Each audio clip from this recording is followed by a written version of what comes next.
Okay, it's 1:30. The inquiry is resumed. Over to you, Mr. Bird. Thank you very much, Madam. Just in terms of documents, I think of the material you already had open this morning. It may be also helpful to have CD 604, which is the technical guidance note 2 of 21, which I think you may have been referred to, 606, which is the 2024 technical guidance note. The local plan, which is CD 4.01, if we need to go to it. And then CD 9.09A, which is the Natural England consultation response on the application. And CD 2106A, which is the Pegasus LVIA addendum main report.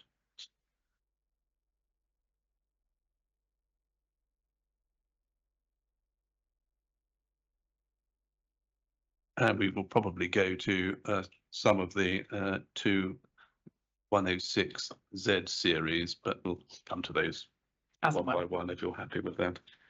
Okay. Afternoon, Mr. Smith. Good afternoon. Just to touch on firstly the LVIA Greenbelt divide, if I can call it that. We're agreed, aren't we, that Greenbelt is not a landscape designation? Correct. And landscape quality is not relevant either to its designation or continued protection, is it? To Greenbelt? Yes. No. And insofar as visual matters are relevant to the consideration of Greenbelt openness, the issue is limited to whether the development will appear more built up with the development in place than it presently is. Yes and no. Right.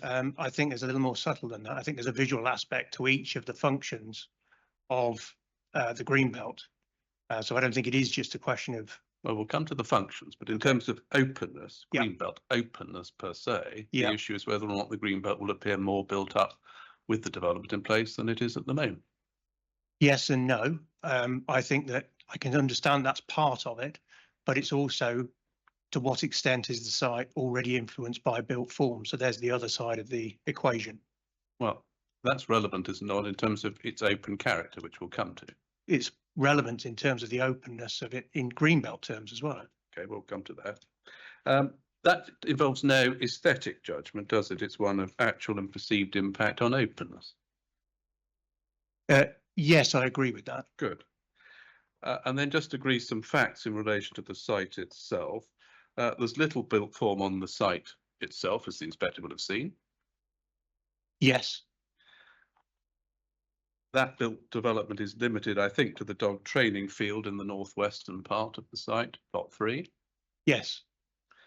Views of buildings beyond the site are generally glimpsed views, aren't they? That's not true. I disagree with that. Anyone who has stood in the northern part of the site and looked at Marlow International knows that it absolutely is prominent. For example, go to page A9 of your appendices. A9. Yes, A9.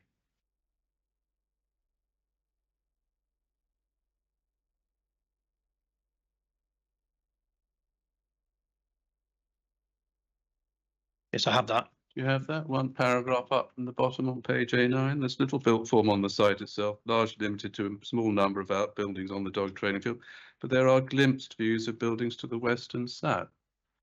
Your words after 7 site visits.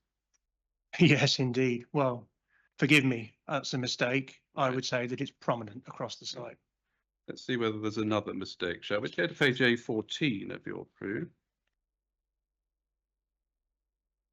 It's the appendix, sorry, appendix A. Sorry. Find that in the Sorry, I often go too fast, madam. Do tell me to slow down. I just thought so. It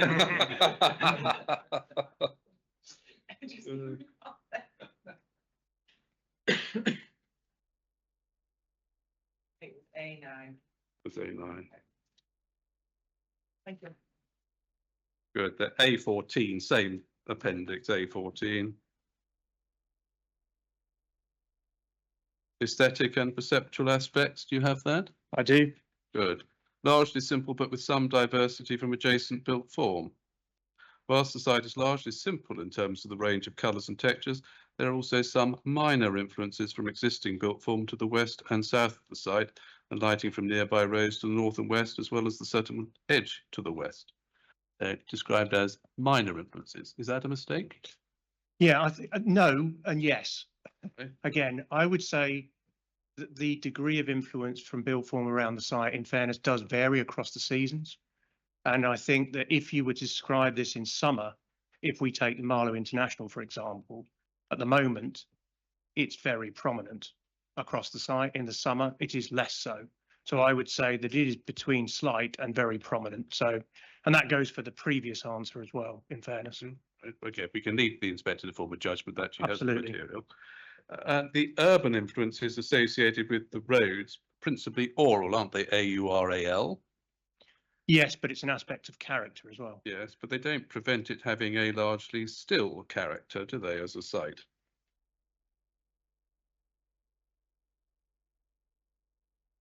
When you're yes, is my answer. That they do prevent it because stillness is an aspect of character. Stillness, quiet, calm, tranquility. All of these things are related to noise, movement. So I think that noise is an element of disturbance. Yes, well, let's go to A10 of your proof, aesthetic and perceptual aspects on page A10. Last paragraph. Similarly, the site is largely still, although there's some movement from traffic crossing the site on the access road towards Wethorpe House and Park, and considerable noise and movement from the A415 to the north and the A404 to the west. So despite those oral influences, your conclusion was the site is largely still. That's a mistake? No, because of course that's a qualifying statement that I put in there. That's exactly the way that I'm trying to frame it to you, Mr. Bird. I'm saying there may not be much movement, but noise is another consideration because that's another thing that creates disturbance. Right. It's activity. Good. So the inspector can record your view that the site is largely still, In terms although of, there will be these movements and other influences. forgive me, again, just to try and make this very clear, what I'm saying is that there is maybe not so much movement on the site, but the noise creates a disturbance on the site, which is allied to that. So that's why I've dealt with both of those things in the same paragraph. You have, but you say the site is largely still, although, and then you refer to the other factors. So your conclusion is the site is still largely still. Yes? In terms of movement, yes. Good. And insofar as the openness of the site is concerned, it is largely open, isn't it, in terms of the absence of any enclosing features or buildings? I agree it is largely open, yes. Good. And bunding, to the extent that it exists, does not, does it, prevent its openness being appreciated from the various vantage points? No, I don't see that as having an effect on openness. Good. And equally, no dispute is there that the proposed development would, given its intensity, very significantly contrast with the existing open and largely still character of the site, is there? No. Good. And beyond the intensity and scale of built form, there would also be intense periods of movement and noise, particularly focused on the northern part of the appeal site, wouldn't there? Yes.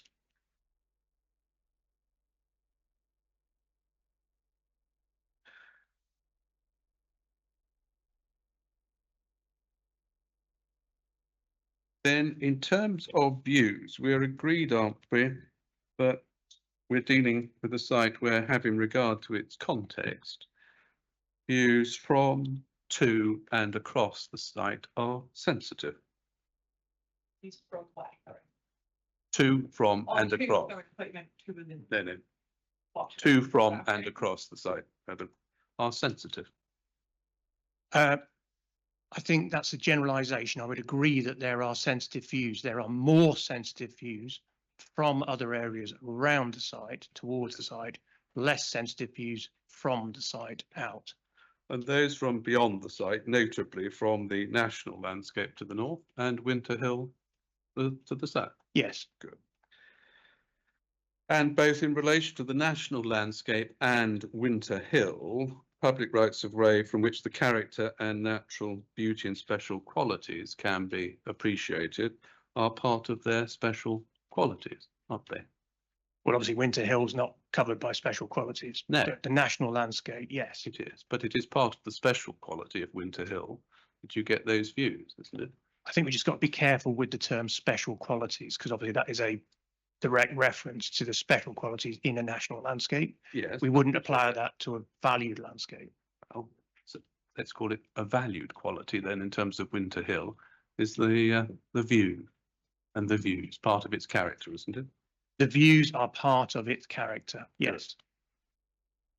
How sensitive the views are to the development we will come back to and explore. But there's no dispute between us, is there, that the site comprises part of the setting to the national landscape? I think there is a dispute there. I don't like the way you're phrasing that. And I think the problem is that the way you've said that, the site is forming part of the setting of the national landscape. I agree that it is in the setting of the national landscape because a development there would have an effect on the national landscape. Can I put it that way? Okay, right. So happy for you to put it that way. You regard the site as being in the setting of the national landscape? On that basis, yes. Yeah.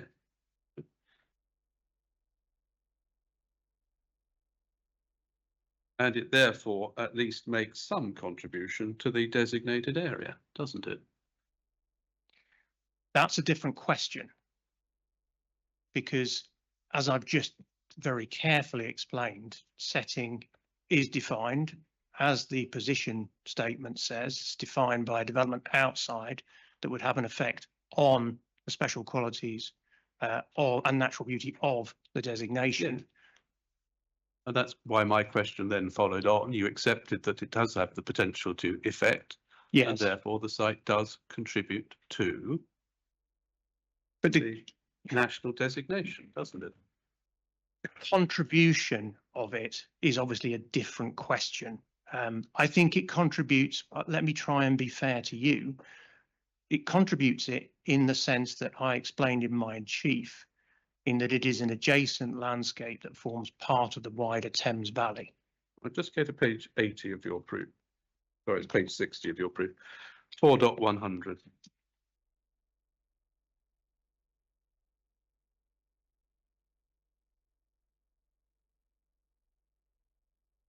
Yes, I have that. You quote from the guidance note 24 of 01.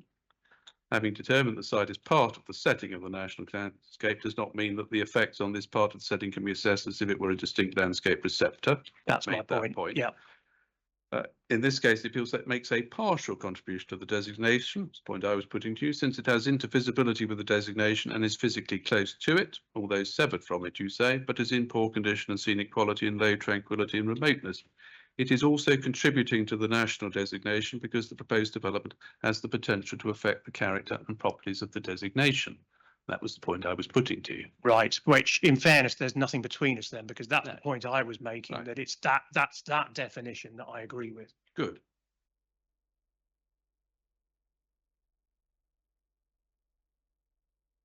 And just so we're clear, in terms of the setting of the national landscape, how far to the south of the site does that run to? Well, again, if we take the correct definition of setting, we have to think about a type of development to the south of the site and whether that would have an effect on the designation. But we don't know, of course, what type of development that would be. What sort? It's determined by the type of development, and we'll come back to the type of development in due course. Can we swap? The battery might have gone again, potentially.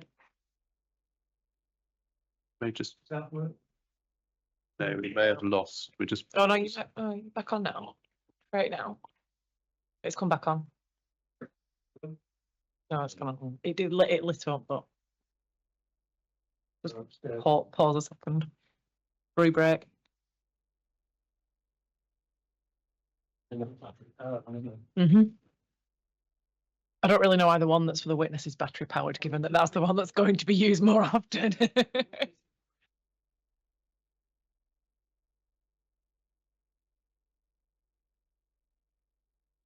They're wired, they've all been taped to the table legs for health and safety.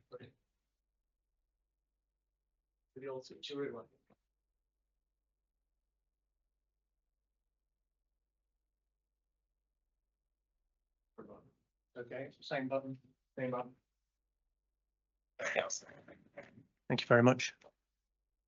Thank you. I'm sorry, can I have your question again? We've finished that section. I think you've given your answer in relation to that section. I was going to move on to the issue, the position statement, which you quote actually on page 22 of your proof, paragraph 2.52. You quote from paragraph 6 of the position statement. And you said in your evidence in chief you accepted the position statement as being sound guidance. Is that right? I agreed with its definition of setting, was what I said. Right. Do you agree with what is said and what you quote in paragraph 252 of your proof on page 22? You don't say you don't. I'll just turn it up, bear with me.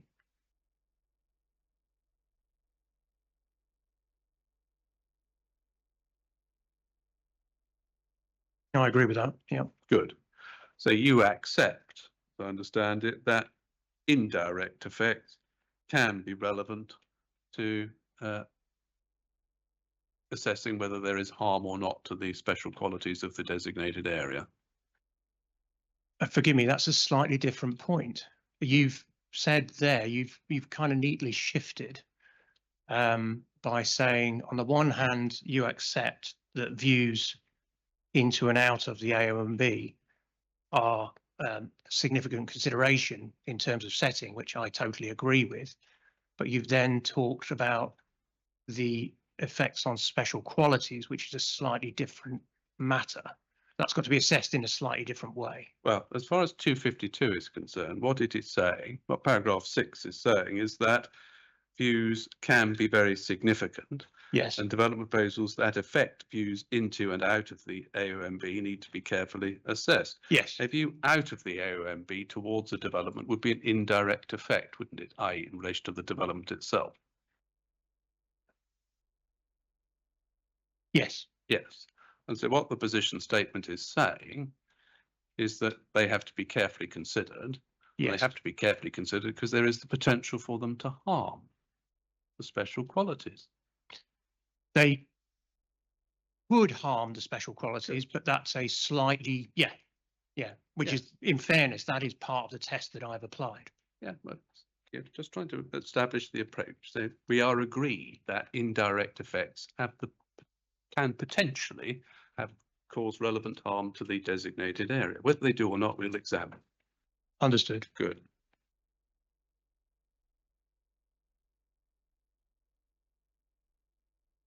And it is therefore, in context of this appeal, important to understand how the site contributes to the special quality of the AONB, its character and natural beauty, isn't it?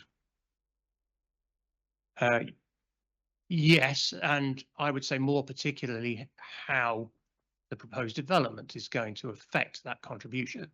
Yes, but again, that depends as the baseline. You need to understand what the contribution is. Then you can judge what the effect of the development on the site is and its contribution, and then you can assess the effect on the designated area, can't you? Yes. Yes. Good. Where do you actually identify and explain the contribution which the appeal site in its existing character and condition makes to the AONB? I talk about it in my value consideration. So let's just turn that up. Yes, I mean, what I'm looking for is just so we understand your position on what contribution you say the site makes. So what is the actual contribution it is making to the enjoyment of the AONB or the character of the AONB? Yes, well, I'm saying that under my assessment of value, I talk about the visual connection between the site and the Chilterns National Landscape. And that's what's then acknowledged in my assessment of value. So the visual connection, and I talk in that assessment about the partial visibility between the two.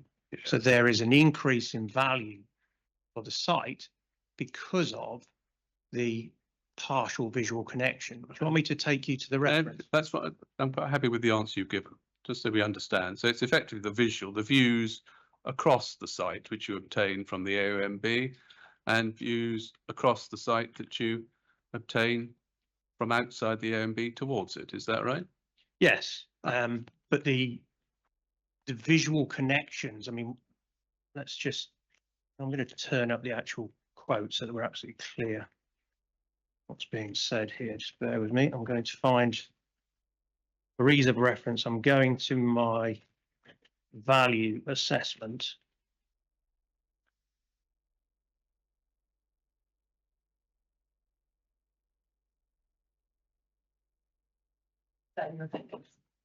Yes, it's page D2 of Appendix E. And it's the functional section here. You'll see that one of the factors is functional there. And it says there, the site is adjacent to the Chilterns National Landscape, has some intervisibility with that designation, remembering that it's common ground between us that the site is partially enclosed as well.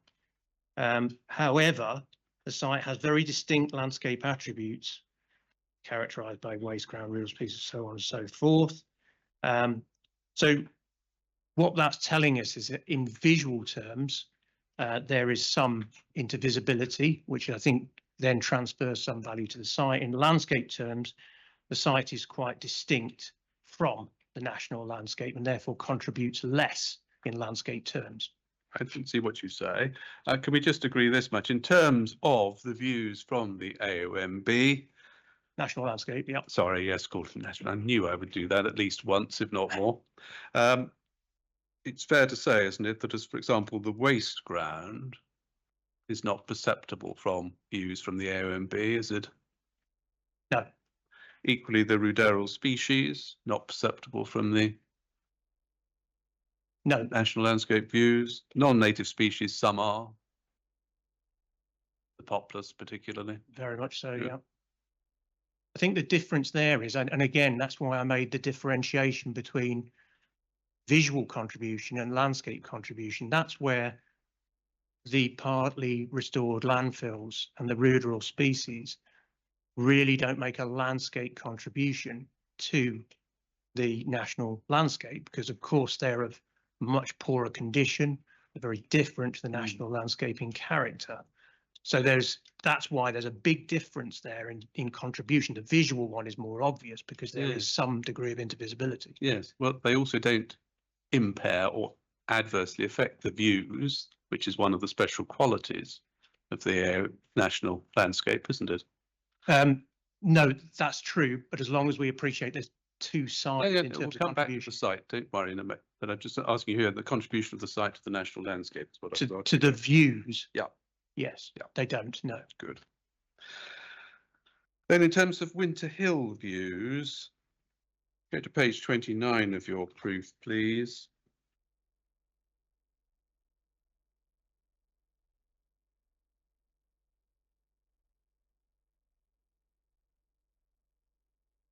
Yes, I have that. And you quote there in paragraph 2.99 from the Children Conservation Board, and in particular their reference to the great public benefit being derived from the panoramic views from Winter Hill. I assume you don't dissent that there is great public benefit derived from those views? No, I don't at all. Good. And they include views to and towards the AOMB, as we've already discussed in your evidence in chief, or heard in your evidence in chief. Yes. Correct.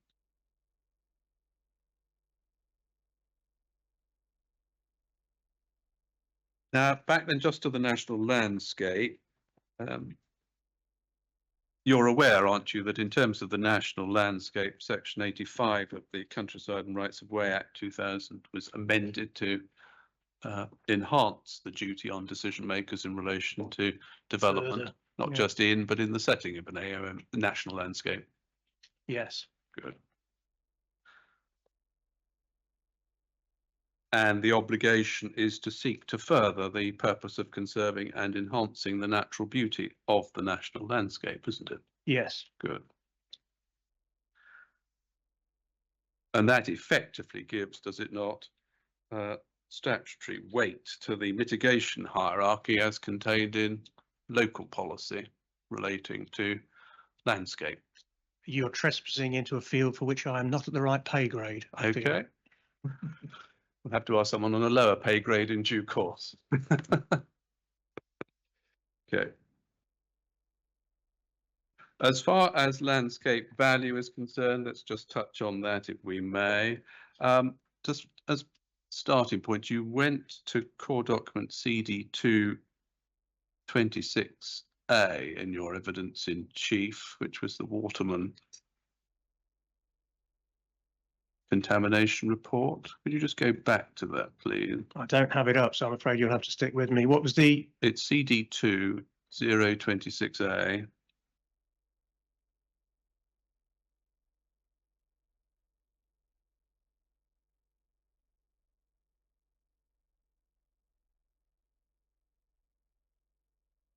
Yes, I have that. Which page would you like? That's the appendix. Is that right? Oh no. Which I page? wanted to go to PDF page 32 if you have it. Okay.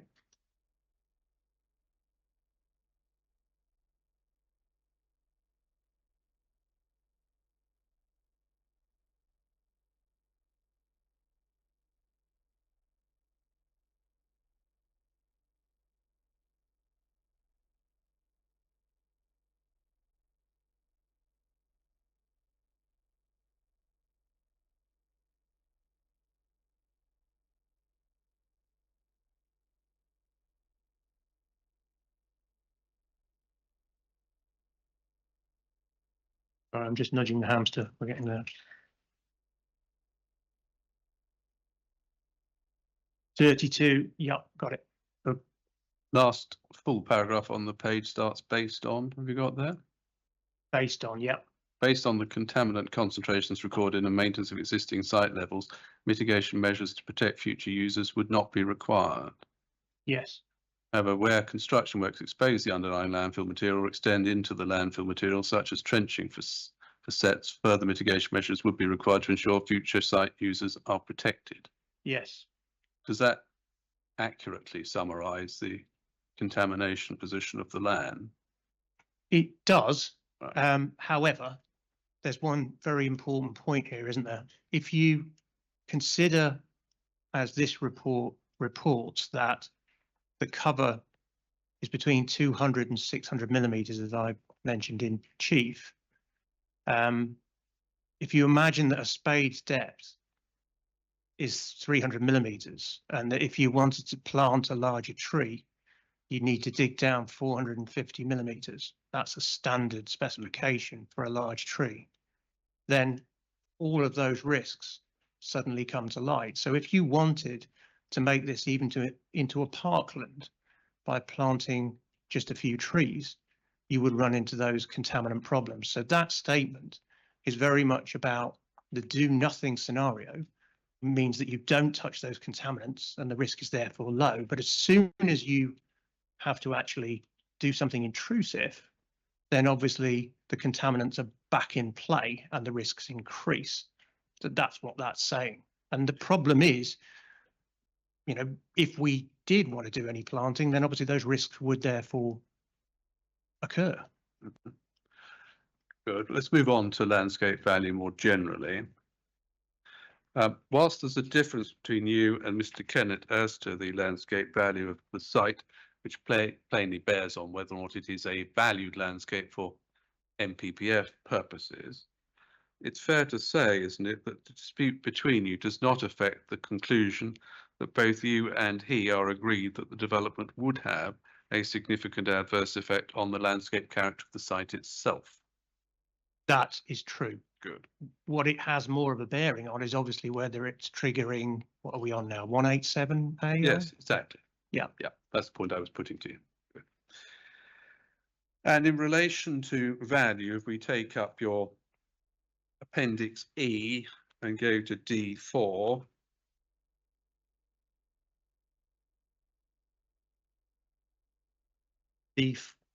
Or page D4 in Appendix E. Yeah. Is where I'm rubbing my stomach and with your page numbering, but Yeah, sorry about that. that's all right, don't worry. Your assessment is the site is community value overall, the Yes. overall character. We'll come back to some of these issues in a moment. In terms of value, a local authority value in your assessment is a valued landscape, isn't it? Yes. Yeah. So the Winter Hill, for example, you have identified as being a valued landscape, and that is of community value. No, Winter Hill is a local authority. Local authority, value. beg your pardon, local authority value, yeah. I take your point, Yeah. yes. Good. And in terms of assessing value, both you and Mr. Kennett are agreed in terms of the relevant indicators to take into account in terms of TGN2 of 21. Yes. And just in terms of one or two matters of approach, and then we can leave the judgments to the inspector. The relevant importance of the factors will vary from case to case, won't they? Yes. Equally, if other factors indicate value, poor condition per se should not be determinative of its status, should it? Run that by me again, please. Yeah, if other factors indicate value, poor condition should not of itself be determinative of its status. No, that's true. The question is, if there are a lot of indicators which are pointing in the direction of low value, then obviously that probably means that it's not valued. But it is possible, and this is what the guidance says, you could even get one supercharged indicator, for example, that would mean that it is a valued landscape still. We can also agree that value should be judged at the scale at which the landscape is enjoyed, shouldn't it? Yes, that's what it says, and it's important that we understand what that means. Does it mean, for example, at what scale do we enjoy the landscape? The site, when you're on it, is largely, as we've got in common ground, it is partially enclosed. So you appreciate that landscape when you're on the site very much as a landscape in its own right. When you go onto Winter Hill, then you appreciate the site as part of a wider landscape. So it varies according to your perspective. So it's therefore important to assess the value of the site because that's experienced as a landscape in its own right. And it's also important to experience, and you also experience the landscape to the east of the site, to the north of the site, to the south of the site. But they are each, they also then have a slight interdependence as well. Yeah. That's Okay. where, unfortunately, Mr. Kennett hasn't actually provided an assessment of the site.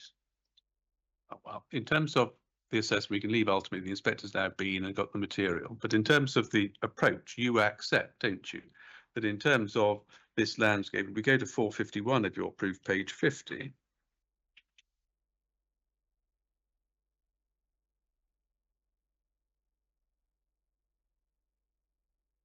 a relevant consideration.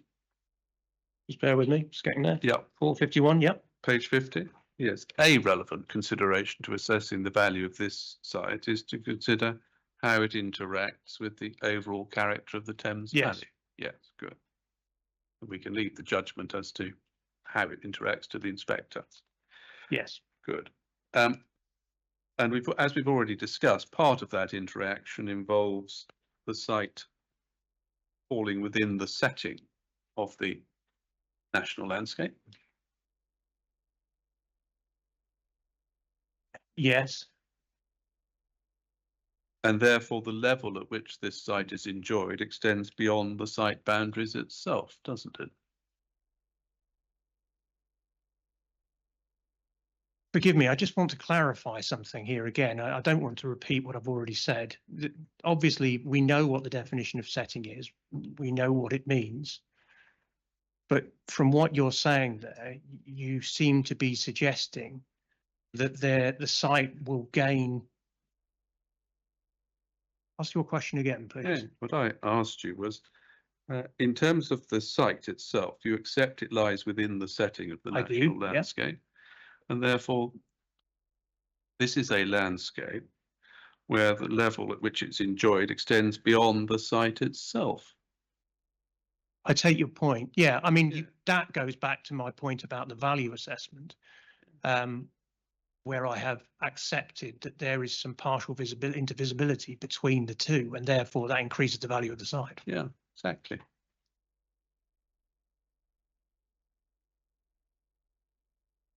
And you accept that whilst setting is not a receptor in its own right, where land does fall within that setting, it has the potential, that fact has the potential to confer additional value on nearby landscape receptors, doesn't it? It What can you've do, done, yes. yeah. In theory, definitely. Yeah, and it does here. You accept as much. Well, I accept that it. If you going back to my earlier answer, I said in landscape terms it doesn't make much of a contribution at all, but in visual terms it makes a partial contribution. Yeah, well, and the visual is part of the contribution that you've identified, and that's why you increase the value to community value, isn't it? That's correct. Part of, yes. Yeah. Good. I don't think there's anything significantly in dispute between us on that. Where we differ is the extent of the value. And just to agree some facts then on this issue, notwithstanding its history, the appeal site retains, doesn't it, a gently sloping landfall, characteristic of the Thames floodplain. It's yes-ish. It has a basic gently sloping landform, definitely, but obviously there are complications with the landfills. And its character conforms with many of the characteristics of the Thames floodplain, doesn't it? Some of its characteristics definitely do, but there are others which are definitely, shall we say, due to disturbance or the influence of built form or light or noise. There are things which are rather different to the more rural parts of the Thames floodplain. So there's a very clear scale in character, really, almost from the edge of Marlow towards Bourne End. It becomes progressively, generally more rural. Yes, but the character of the appeal site and its immediate context does conform, does it not, with many of the characteristics of the Thames floodplain? Some of them, yes, but Well, not all of them. I didn't say all, I said many. Yes. Good.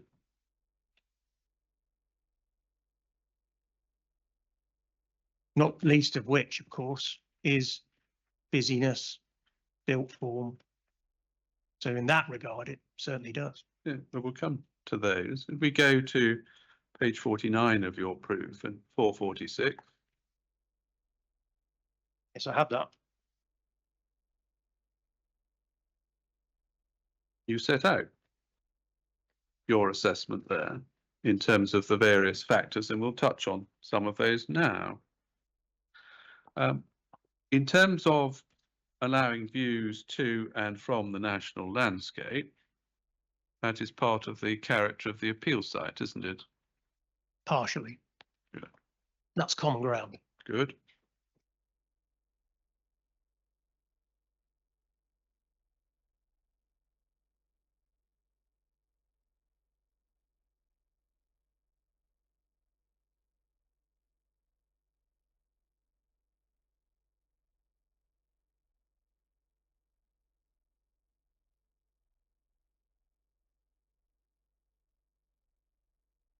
And in terms of those partial views, if we go to page, I think 60 of your proof, 4100.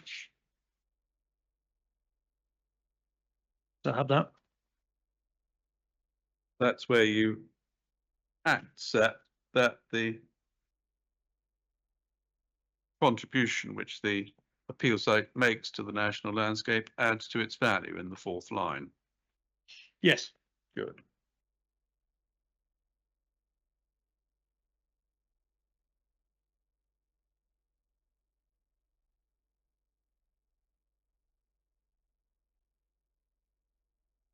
And in terms of the value, to be fair to say there is a relationship between the contribution and the effect which development of the site might have, isn't there?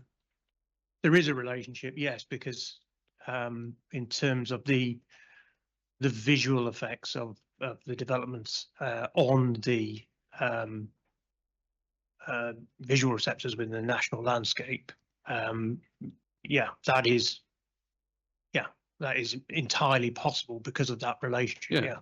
And that's why we need, when we come to the issue of susceptibility, which we'll do next, need to look at the type of development which is being proposed. Yes. Good.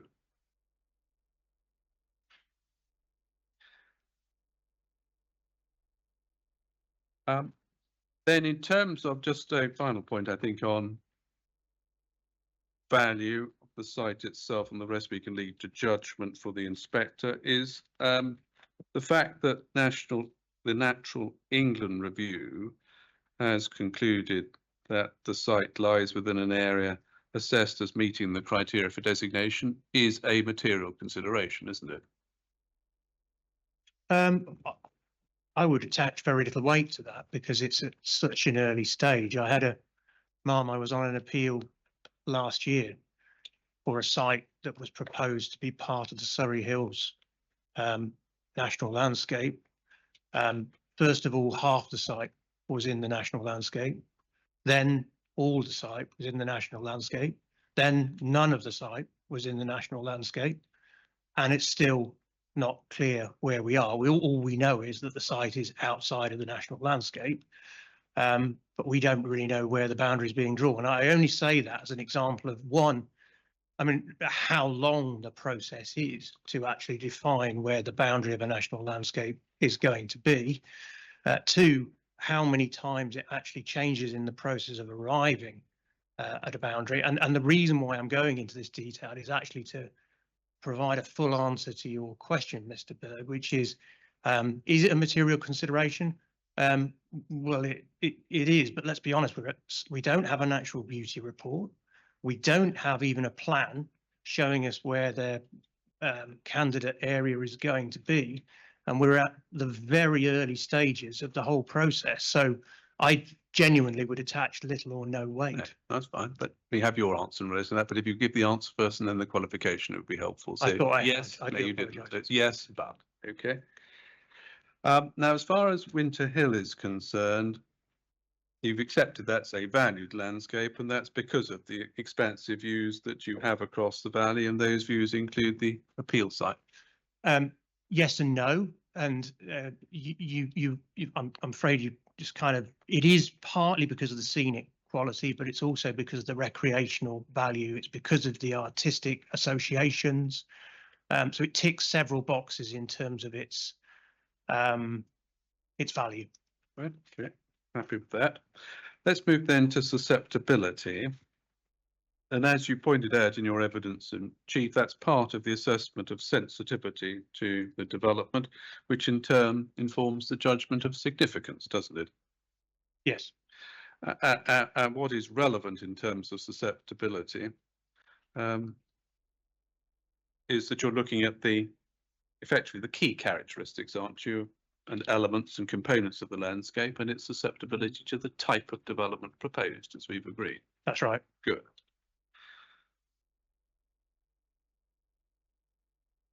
And if we take up the technical guidance 1 of 24 here, please, 606. Bear with me, I'm going to find that.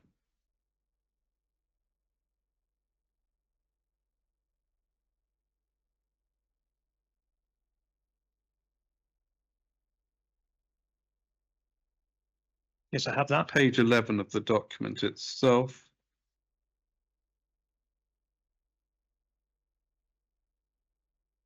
In the section assessment of landscape effects, in the left-hand margin, there's a 5 brackets 4, but I want to go to page 12 of the extract.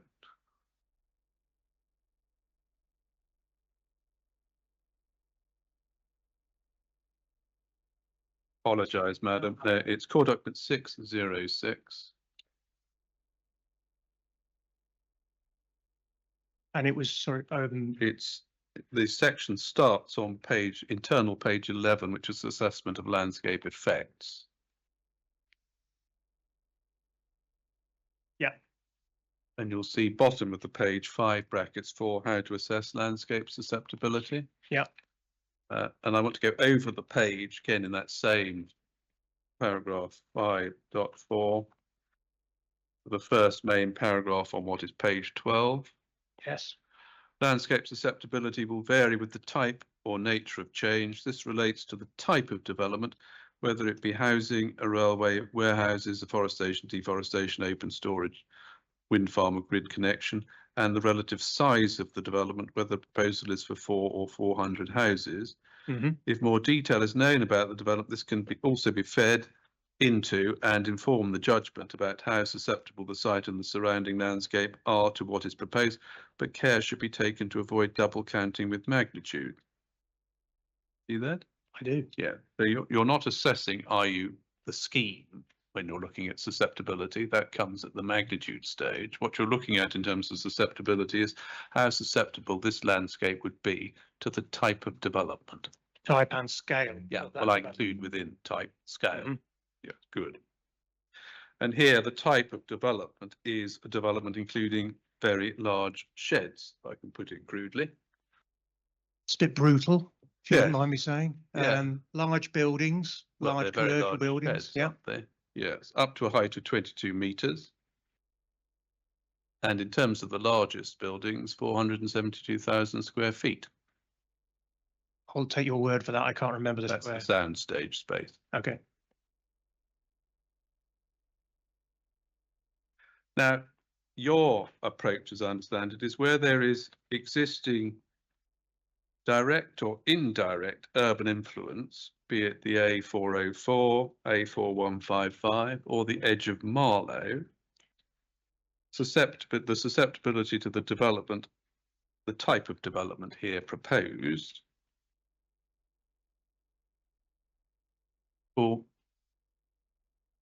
is consistent with the existing character, and therefore the character of the surrounding area is less susceptible to it. Is that fair? I think that was a shorthand version, but I know that's not entirely true, because obviously the site is heavily affected by light, noise, and to a degree built form. But notwithstanding that, I've still said that the site is of medium sensitivity to the proposed development because of combination. In fact, it's a combination of the low value, but the moderately high susceptibility, because it's a basically open site. Right.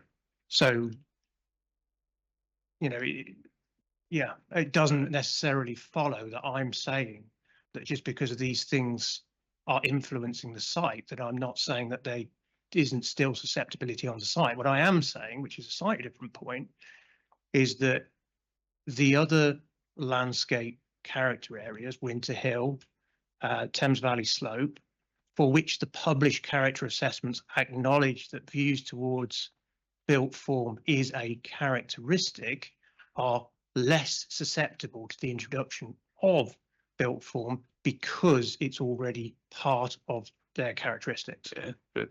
And to what extent does the type of development inform that judgment?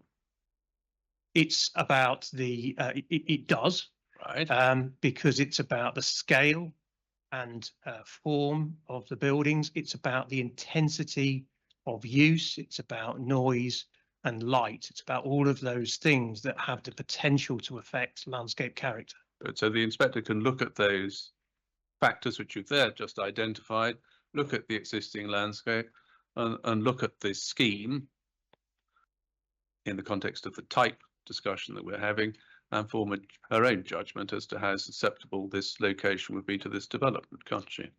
She can, and when she's doing that, I would suggest that she thinks how susceptible would this location be if the site was at Bourne End, for example, in open countryside, as opposed to being on the eastern side of Marlow, near to the Globe Business Park, the A404 and the A4155. So it's always interesting, genuinely, if you're making an assessment, to do a comparison and think, well, hold on a second, if I think this site's not particularly susceptible to this development, what would happen if I had a slightly different site in a different location? Would that be more susceptible? And that's how you arrive at the conclusion that actually the fact that there is light and noise and built form visible from the site, those things do diminish the susceptibility of the site. Yeah, to a development of this size and scale, Yes. in your judgment, as I understand it. Yes. Yeah. But there's still a degree of sensitivity left, as my assessment says. Yeah, we can come back. We'll test one or two of those points in due course. That, of course, involves a judgment, doesn't it, also, as to the balance in terms of the effect on the existing character of the existing components and characteristics in the landscape, doesn't it? Yes. Including, for example, the green spaces,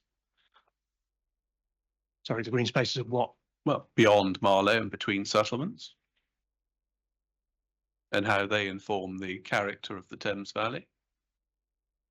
Not sure I follow your point. I'm sorry. What's the question? Well, in terms of the effect on landscape, the landscape components. Yeah. For example, here we have the gap between Marlow and Little Marlow Yes, is part of the characteristic of the landscape, isn't it? As Mr. Kennett explained. it is. I mean, Yeah. the character assessments are clear that there are arable fields as well as built form. Yeah. And agricultural fields. And can we agree that susceptibility is likely to be greater where the type of development is not presently represented in the landscape character area? Yes, that's true. And equally beyond the landscape character area when looking at other landscape character areas? I'm not sure if you haven't just completely bamboozled me with that one. Well, let's put it in context. And if we look at the Thames Valley Slope landscape character area. Yeah. There's no development of the type proposed in that landscape character area. There's no development of that type within the Thames floodplain landscape character area. Where is the development in terms of Marlow of the same scale and height? Well, the Globe Business Park. Right. So that's your It's key factor, is it? well, it is a very key factor. And Right. going back to the exercise that I just touched on, if the inspector were to ask herself, if the Globe Business Park were not there, if the A404 was not there, would this site be less susceptible, more susceptible? Of course, it would be more susceptible if those buildings were not there. The reality is, as Mr. Kennett says in his proof, I think 5.5, the site looks like an extension to the business park because it's immediately adjacent to it and it's of a similar scale in terms of its buildings. Well, again, the inspector can form that judgment in terms of the relationship, but we can agree that as far as it's the Globe Business Park that you're principally reliant upon in terms of, as it were, influencing the character, not just of the site itself, but also the wider character of this area, which lessens the susceptibility of it to the development. No, if you want all the factors, it's Marlow International is not technically in the Globe Business Park, but it's obviously a big building, and as we said, certainly this time of year, it's very prominent, and that's very visible from Winter Hill. It's very visible from Thames Valley Slope. Obviously, if you're looking in the wider Thames floodplain, we saw from Winter Hill yesterday, Thames sewage treatment works is very extensive and very prominent from Winter Hill. So these are different forms of development, but they are still things that introduce built form into the landscape. Yeah, appreciate that. But I'm here looking at the type of development proposed, but you're relying, for example, on the sewage treatment works as justifying this development. It is built form. Right. And remember that one of the characteristics of what we're doing, Mr. Kennett has said, that this is a rural area. I disagree. I think there's built form within it. And what I'm saying is, if there is built form, does that make the introduction of further built form less? Is it less susceptible to change by built form if there is built form there? Well, obviously, yes. Yeah. Well, is there anywhere in the Thames floodplain, given its existing character as you've assessed it, which would be any more susceptible to the development than the appeal side on your approach? Yeah, absolutely. I think if you go further east towards Bourne End, it becomes more rural. If you look at the land to the west of Bourne End, it's much more rural in there. Yeah. I mean, we have got a dual carriageway and a busy road to the north. Well, I don't need to go through the details. You take the point. We have got lots of influences around the site that do not exist further to the east. There just isn't that level of noise, lighting, big buildings, just not the same. Okay, well, the inspector can form a judgment. If we just touch on one point in terms of the height, if we go to page 62 of your proof, please. Yes, I have that. 4.111. Yeah.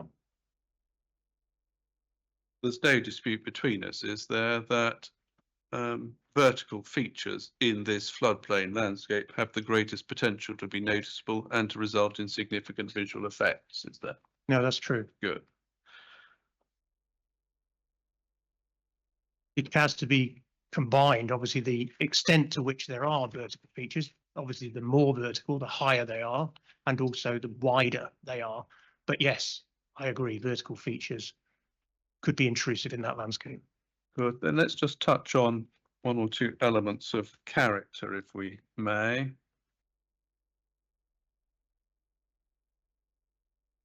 If we take up core document 512, which is the Wickham landscape character assessment. Actually, I think we can do this by reference to your appendices and then save everybody scrolling through the core document. So if we go to your appendix A,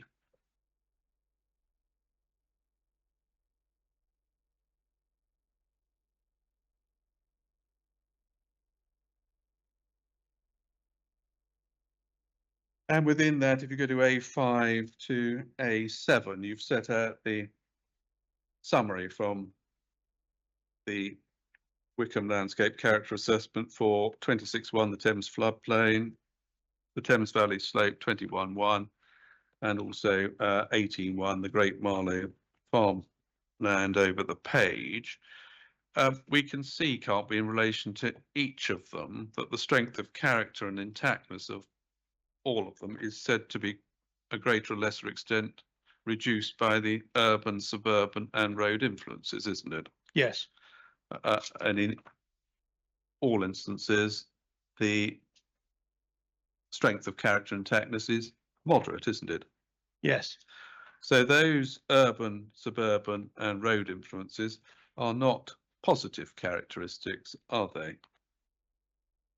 No, not for those character areas, no. No.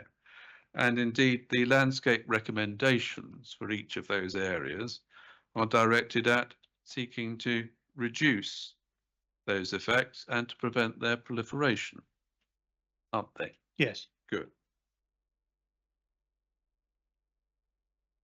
And effectively, the output of the landscape character assessment is that those areas are susceptible to further such development, isn't it? No, that's not the right conclusion, I'm afraid. It means that they would ideally like, at a general level, to reduce the prominence of those elements. But if you were then to turn it on its head and do a landscape and visual appraisal, obviously the presence of that built form makes those areas less susceptible to built development. So that's a different question. Yeah. So you're saying on the one hand that in landscape sensitivity terms, the character of those areas would benefit from having less influence of built form. I agree with that. Good. But in terms of the effects of built form, there is a reduced susceptibility because of the presence of built form in those landscapes. Yeah. You see the difference? Yes, I do. And you then use that to justify further such development in those areas, don't you? Which is not consistent with the landscape guidelines, is it, for those areas? No, I'm sorry, that's what I'm objecting to, All right. because you're trying to apply what is a high level landscape assessment, and you're then trying to make it into something which is trying to define where development is or isn't acceptable. That's not how it works. Well, The way it works is that you have to assess, obviously, the effects of the development on a location with reference to the character assessment. yes, but as far as policy is concerned, and policy DM32 of the local plan, turn it up if you need to, it seeks to protect and reinforce the positive key characteristics, doesn't it? It does, and Yes. I would say that to some extent we do, but of course there's also harm. And as far as Thames Valley 26.1 is concerned, and this Thames is A6, floodplain, yep. yep. This is your A6. That seeks to conserve open views across the expanses of water along the River Thames and up the Sorry, valley. where are we now? A6. Section A6, am I Yeah. correct?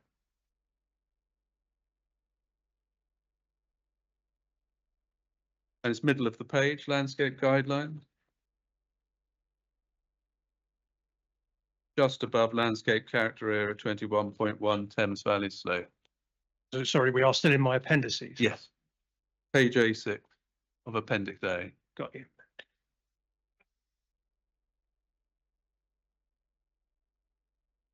I'll have a word. With yourself.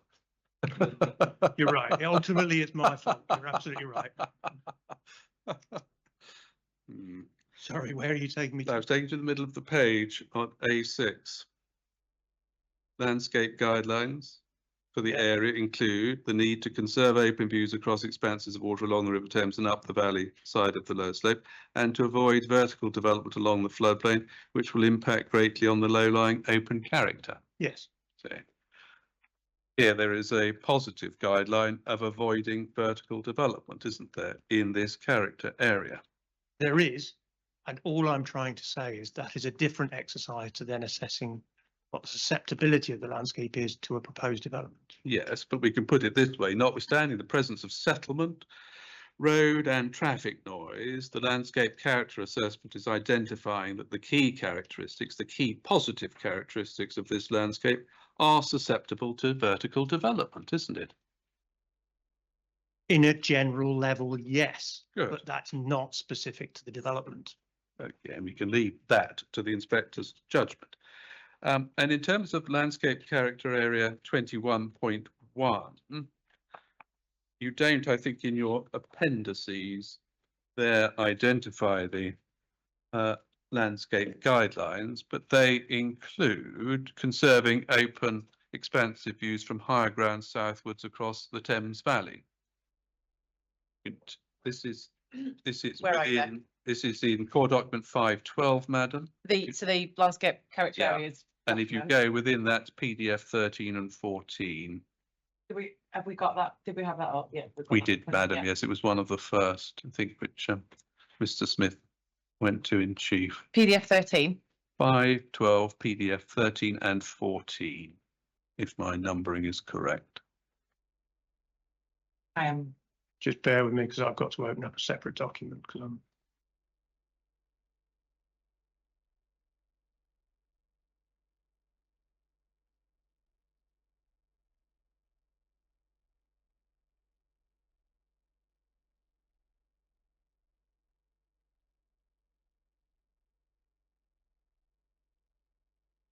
Yes, I have that.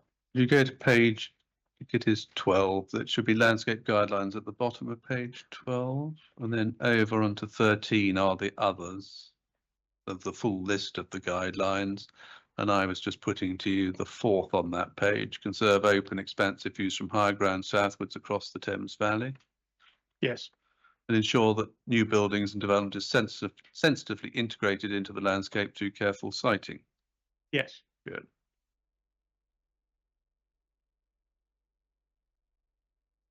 If we go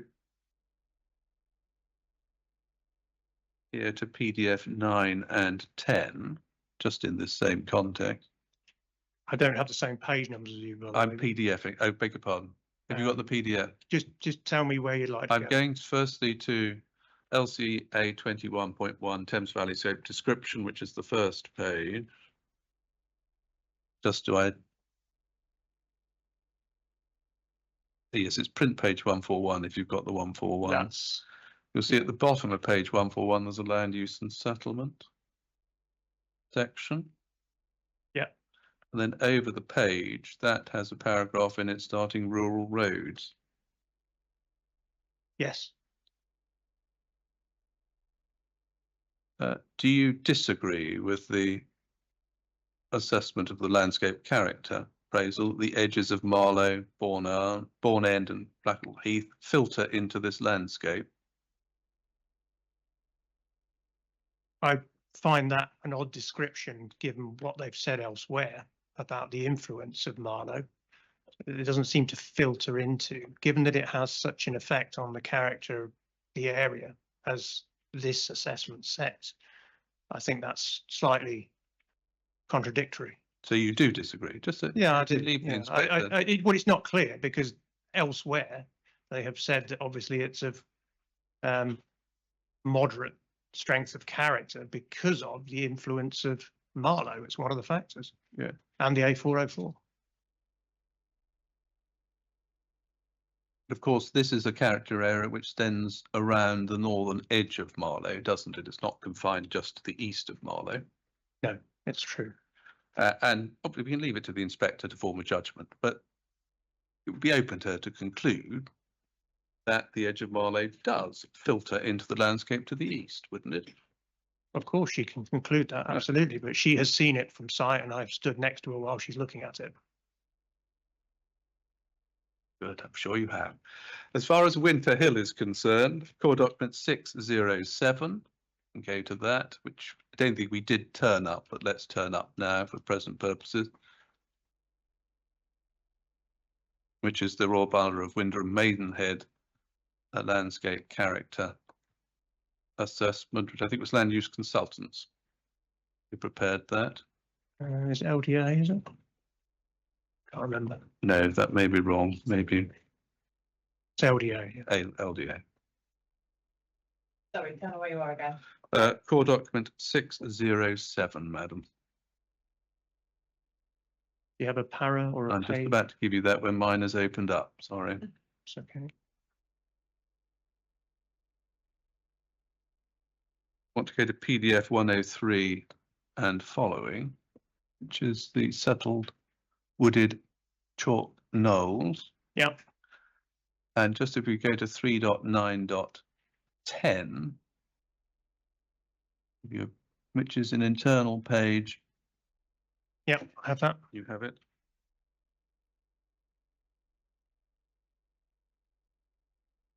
Which is, I think, PDF 106. Yes.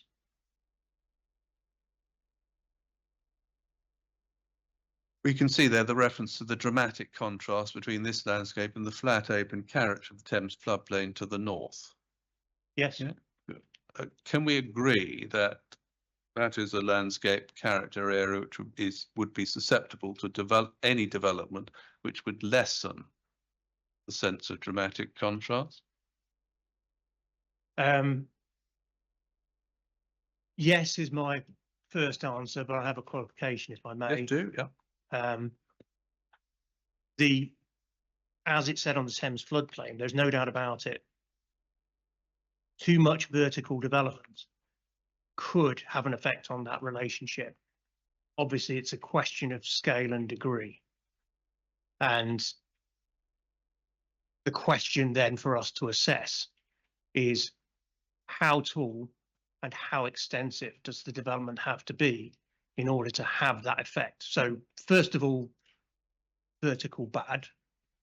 Secondly, okay, so where's the line? Where's the line? Where do you draw the boundary between acceptable and unacceptable? Good, Ken. Judgments we can leave Yes, to the inspector. absolutely. As far as sensitivity is concerned, so here, moving on to the combination of susceptibility and value, which Still with landscapes, yeah. yeah, still with landscapes, but we'll also touch in due course on, I think, sensitive we need to in terms of visual, but I don't think there's any great difference between you and Mr. Kennett in relation to visual sensitivity, is there, in terms of the receptor? No, No. So as far as landscape sensitivity is concerned, whilst in your proof you've been keen to stress the common judgments that you've reached with, for example, Pegasus in relation to sensitivity, it's fair to say, isn't it, that save in respect of the appeal site, where you've judged the sensitivity to be medium and Pegasus say that it is low, in all instances you have adjudged the sensitivity of the receiving landscape receptors to be less than Pegasus, haven't you? and I'm sure there's a variety in judgments. They have done their assessment and I have done mine. Well, let's just look at that. If we take up 2106A,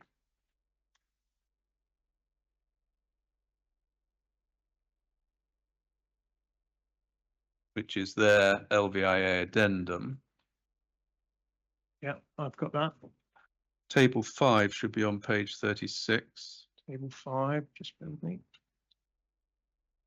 And if we also have open your appendix E and D11,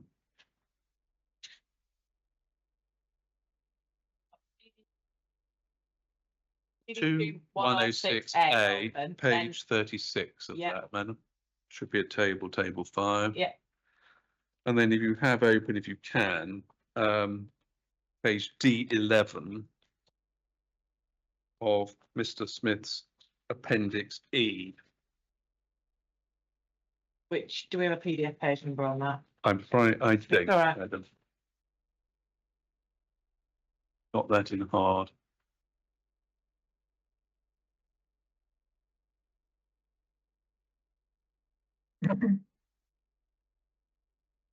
Yes, I have those. And if we look, for example, madam, we've got them both. I think Good. so, yeah. If you look at the Thames floodplain, 26.1 outside the site at the operation stage we're concerned with. You, I think, in terms of that, have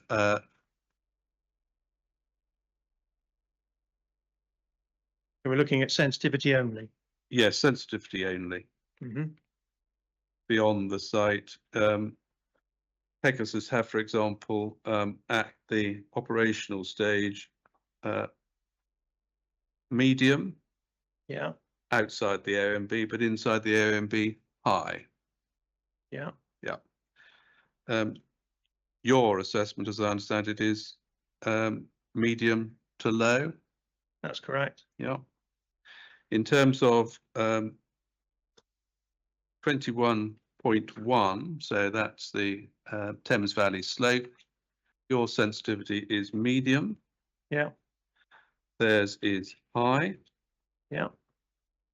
And in terms of Winter Hill, 9C, you are medium low and they are medium. Yes. So in all instances, they have assessed either the development as being, the character areas as being more susceptible to the development than you have identified, or of being of higher value. Apart from the site. Part And of the that, site. and what does that tell us? What that tells me, if we look at their judgment there in terms of the character of the site and its immediate context, we look at sensitivity, it says in the operational phase, low. So what does that tell me? If we go back to my in chief and how we're supposed to determine sensitivity, how does that tell us how susceptible that landscape is to this type of development? How can it be low if this is the very place where we're putting the development? The site has to be one of the most susceptible locations in terms of the development, because it's where the development goes. Yeah, well, if that is So- right, so- and if they're wrong in relation to that judgment, it would follow that their off-site receptors would be even more sensitive than they've identified. I think what I'm trying to say, Mr. Bird, is that they have come up with their judgments. I have a very clear way of doing mine, and I'm clear about how I've arrived at Yeah. mine. We know that. Your evidence in chief point I'm putting to you, in all instances in relation to off-site, you have assessed the site as being less susceptible to development than Pegasus. Yeah, that's true. Good. Now, as far as landscape effects are concerned, we're agreed, aren't we, that the size and scale of effect is likely to be the most important factor in assessing the magnitude. Yes, And that we can go to, if we need to, is what's set out in the technical guidance of 2401, isn't it? yes. Good. And the geographic extent and duration are what are described as modifiers in that guidance. Yeah, I don't like that term, but I know what you mean. Well, it's not my term either, but it's what no, is the term they use. yeah, it is, Paragraph 3, Yeah, I don't like that. brackets 3. But yes, Yeah. that's what Yeah. people say. Yeah. And the focus in the assessment of the effect should be on what would be affected and where, rather than the proportion of the area affected. No, not entirely. Well, let's go to the document itself and then you can set out your position. So core document 606.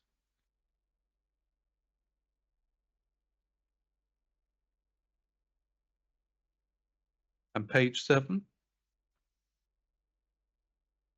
Just bear with me. I thought I had this open.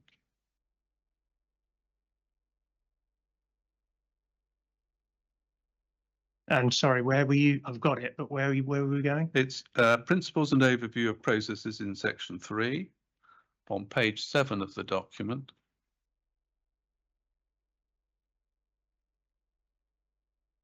Paragraph 3, brackets 3 in the left-hand side, weighting of the components of magnitude of effect, scale of effect, geographical extent, and duration stroke reversibility. Yeah, I'm on page 7, 3 brackets 3. Yep. Yep, got that? Yep. And we go to the advice clarification. The first sentence is effectively explaining the issue which has been raised by members of the institute, and then it says for magnitude of effect. Have you got that? Yep. Magnitude of effect, it is likely that the size stroke scale of effect will be the most important factor, which we've agreed. Yeah. With geographical extent and duration stroke reversibility considered as modifiers. Yeah. When taking account of geographic extent and duration, care should be taken to ensure that the resulting magnitude of effect is not understated. The focus should be on what would be affected and where, not restricted to the proportion of a landscape character area or designated area affected. I take your point. Yeah. Yes. Do you agree with that? Yes. Good.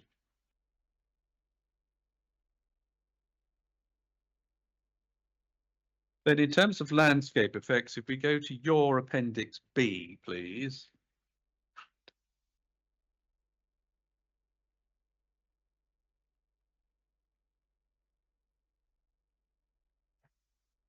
Methodology. Yeah. Yep. And happily here, the B's and the B's coincide. Yeah. Yes.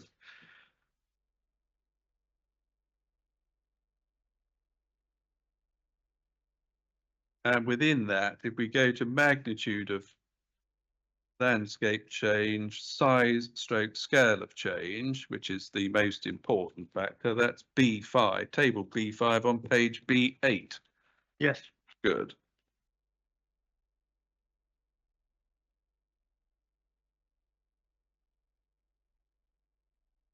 And we keep a finger in that for the moment and go to your appendix E, which is your assessment of the landscape effects, and page D8. Appendix E and D8.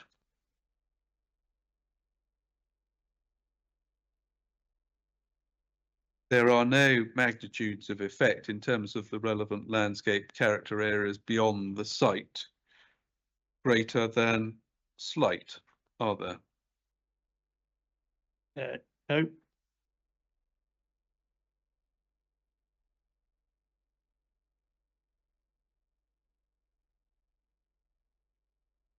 And whilst the magnitude in that table depends on also considering the modifiers of geographical extent and duration and reversibility, it must follow, mustn't it, that it's your judgment that the landscape effects in terms of size and scale fall within either your negligible no level of landscape change descriptor or the small level of landscape change descriptor.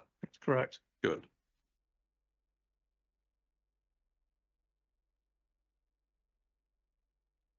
And in terms of the higher levels for medium, where there would be a medium level of change in landscape character, examples are given, are they not? For example, proposed development would be more prominent, but would not change the overall balance or composition of the landscape, and or key views to other landscape types might be interrupted intermittently, but they would not be dominated in terms of views. Yes. And effectively a similar descriptor in relation to large, but the issue there is whether or not it's a dominant feature in the view. Yes. Good. So the inspector can take table 5 and look to see to what extent she agrees with your assessment in terms of where they sit in terms of the magnitude of change using those descriptors, can't she? Yes. And I arrived at small because fundamentally, and this is why I use this precise phrasing, that the proposed development would not significantly change the composition balance of the landscape. That's exactly what I think is the case. Yeah, I appreciate that. And again, the inspector has your evidence on that and can test it. Just to agree some facts. Focusing development on plots 1, 2, and 3 as the appeal proposals. Sorry, are we moving on to a new? No, not a new topic. So keep it to hand. Keep your Okay. appendices to hand. We'll be coming back to those descriptors as well. As a matter of fact, focusing development on plots 1, 2, and 3, whilst limiting development in plots 4 and 5, moves development physically closer to the national landscape, doesn't it? Yes. And physically closest to the views in the national landscape, which are part of its special qualities. The views are important. We've agreed that. Remember, the special qualities are slightly more nuanced than just saying views from the national landscape. So that's why I keep.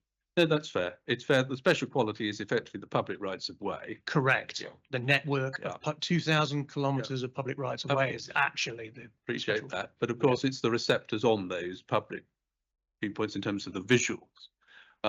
Yes. Who are enjoying their natural beauty, and it's the contribution made by the landscape too.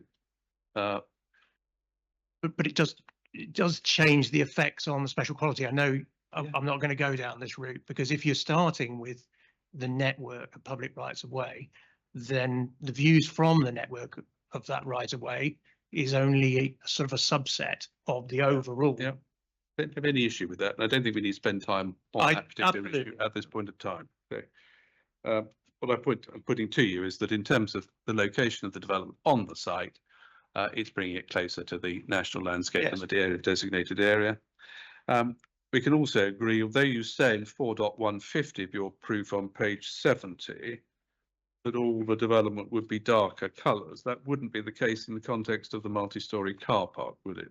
As we can see from the various photomontages. No, that's true. But if we're looking from the national landscape, the multi-storey car park tends to be a very small part of the view, because it tends to be over to the west and slightly further back in views. It's slightly stepped back from the frontage of the site as well. Okay. And in terms of the views to and from the national landscape, which is referred to in the position statement, we can agree that as a matter of fact, the development would prevent available views across the appeal site from the public right of way up into the national landscape, wouldn't it? Which are presently obtainable. So this is the 20/1 right of way. 20 stroke. Well, right. You mean in the site? In the In the site. Yes. No, that's true. Yes. Yeah. Equally, they would be prevented from the footbridge crossing the A404. Yes. And with the development in place, the edge of Marlow would certainly do more than filter beyond the A404, wouldn't it? It would be certainly in the short term. I think it would be more prominent. There's no doubt about that, and that's how I've assessed it. And just put that in context, if we go to core document 2106K. Can I ask you which viewpoint that is? I hope it's viewpoint 3 Okay. until I open it up. I won't confirm that. Yes, it is.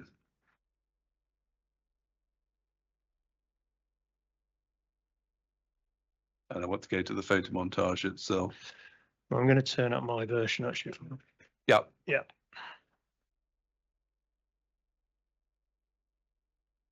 That's a good idea.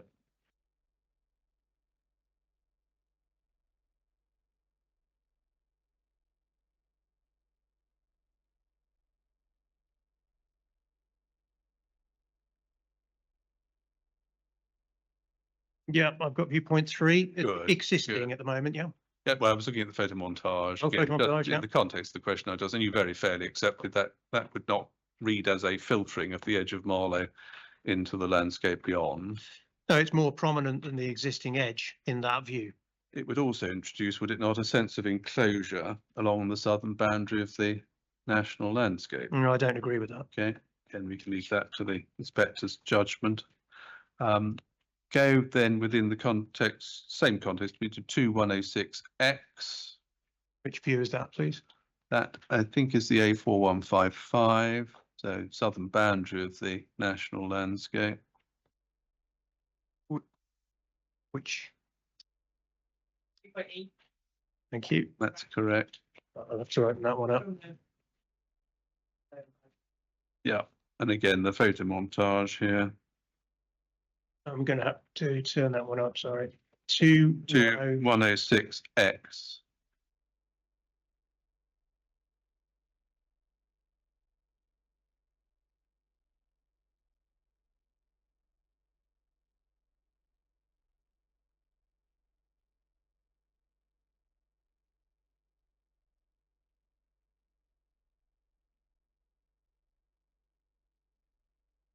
Yep, I have that. That does, and we see again the photo montage, that does enclose the 4155 corridor, does it not, and prevent the views out across the floodplain? Yes, it does. And 5106Z, which is looking the other way again on the 4155. At Westhorpe Farm Lane, I hope. So sorry again, the reference 106Z. said.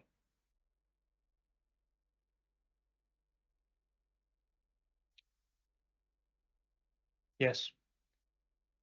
Similarly, is going to enclose the view and also prevent views out, isn't it? Yes, it does. These are why these are significant visual effects.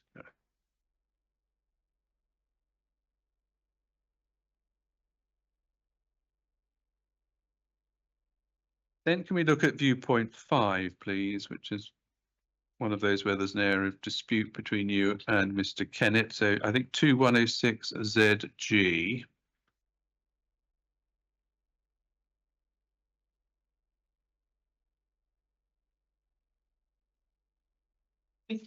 Mr. Bird, how long will you be? I'm just conscious it's 12 I'm o'clock. very We're conscious going in of an hour and that. a I half. think, madam, in about 5 minutes would be a natural break, and then probably about another 25 minutes after that, if you're comfortable with Yeah, that. You that's just let me get through this, and then we can turn to Greenbelt matters, 2106. as long as Mr. Smith's still comfortable. 2106G is Should be 2106ZG, ZG. which is viewpoint 5.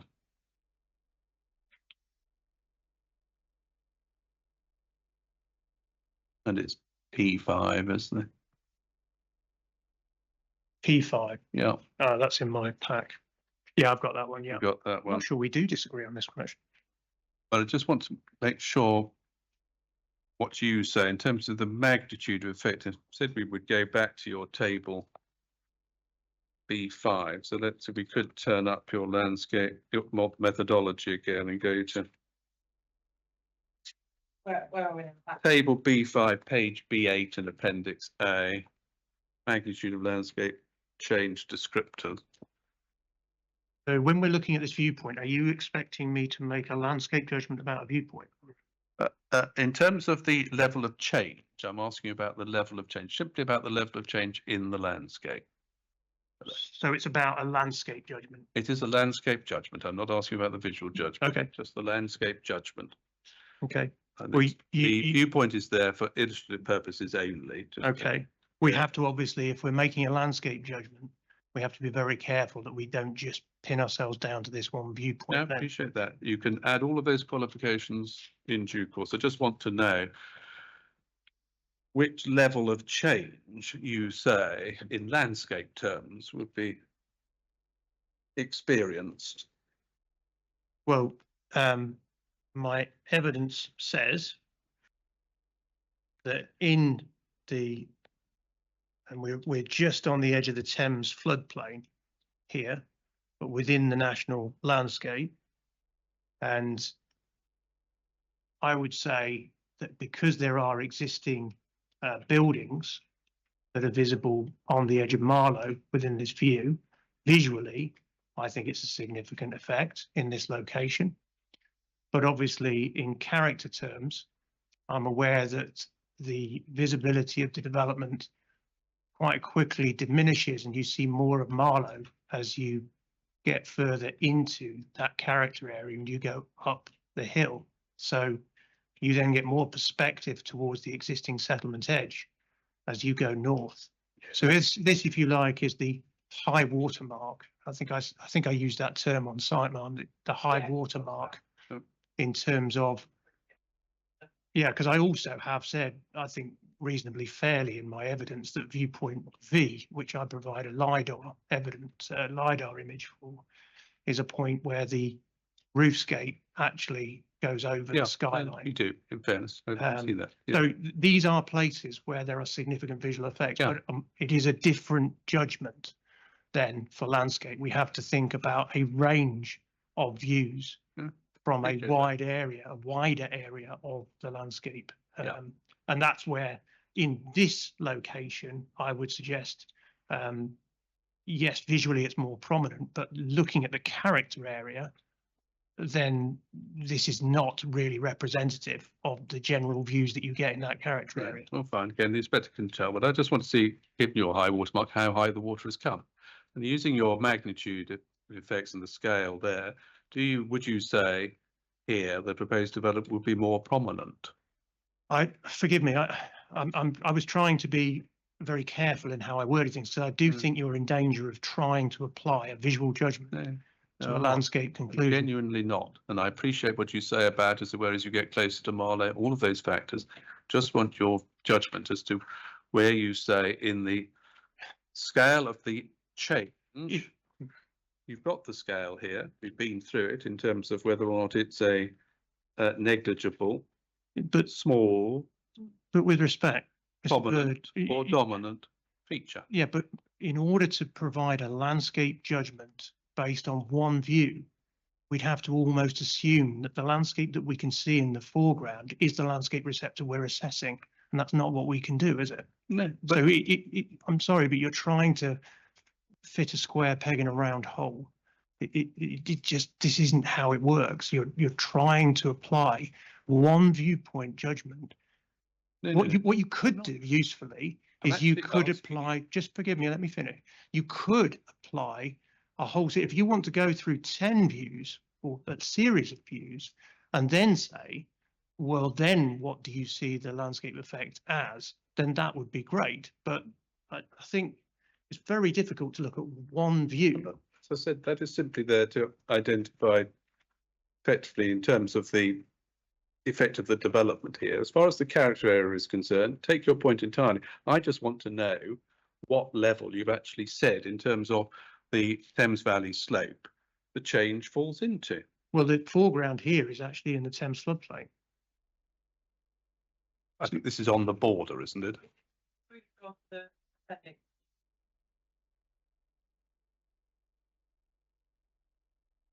Well, madam, it doesn't, because Yeah. it doesn't actually Well- set out what conclusion is reached in relation to B5. You can get the modifiers, but I'm asking you simply about the magnitude of landscape change on those character areas. And here, the Thames floodplain outside the site in the AOMB, what is the magnitude of change in terms of its size and scale? Well, Ma'am, I'm sorry. I've said this is a significant visual effect. That's all I can do with a view. No, I'm not asking about the view. You shut that down if you like. I'm So- asking you about the character area. Oh, for the character area, that's a different. Outside the site. Yeah. And I'm just asking you which level you have accorded to it in the size and scale box. In terms of the Thames Valley slope or Yeah. the Thames Well, floodplain? We'll start with both. The Thames Valley floodplain outside the site. Okay. So I have got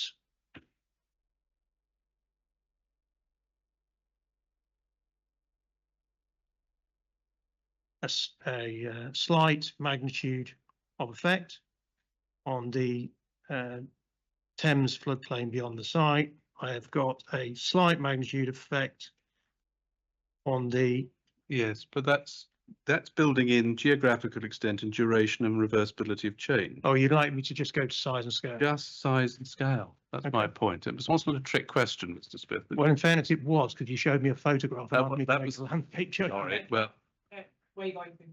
We're going to the landscape sensitivity assessment table, which is table E2. Oh, sorry, landscape magnitude is what we need, sorry. Which is table E3 on page D6. And so what we see then on page D7,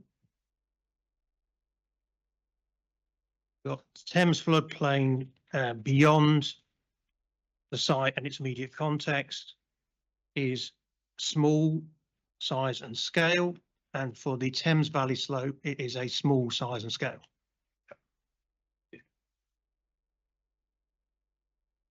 good. So the inspector can, but judge by reference to the descriptors, that assessment in terms of those changes. Similarly, in relation to visual effects, if we can move on to those. And I would ask, sorry, if I can just add to that, Do. when the inspector is making that decision about character, I'm sure she will, one way of doing it, ma'am, which makes it slightly easier, and with the greatest respect to Mr. Bird, I think it was, yeah, there's a slightly difficult way of conceiving of landscape effects. If you're going to do it through looking at views, and it's a good way of doing it to some extent, you need to consider several views to give yourself a cross section of effects. And that will then give you more of a sense of what the visual indirect effects on a character area are. Please don't take just one. Sorry, your next question. Now, again, in terms of visual, again, there's no dispute that the same approach applies in terms of it is the scale and size of the change which is likely to be the most important factor. Yes, that's right. Good. And as far as your relevant descriptors there, again, we can just identify those. They're in your appendix B. B5, yeah. Oh no, that's landscape. And it is B15. Yeah. Size and scale. So again, the inspector can apply those. Here, though, they would be applied to the specific viewpoints, albeit acknowledging that those viewpoints are simply representative viewpoints. Yes. Good.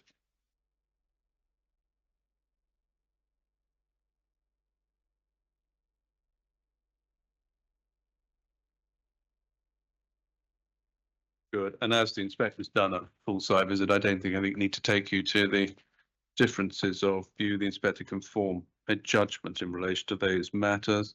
But it's fair to say, isn't it, that on your assessment, unless a receptor is in the immediately adjacent to the development or within the site itself, there would be no large magnitude of effect in visual terms. That's true, and it's Right. logical. And in any view where any part or parts of Marlow would also be seen, the effect as you've assessed it would be no higher than medium slight. The That height is study. true and also logical, Okay. yeah. Again, inspector. And that flows Yeah, again what from would the you- Glibia 3 paragraphs I referred to in chief. Madam, that's a convenient moment if that suits you for a break.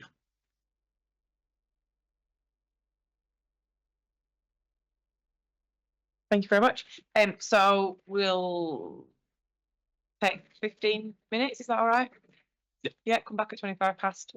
We're adjourned until then. Thank you.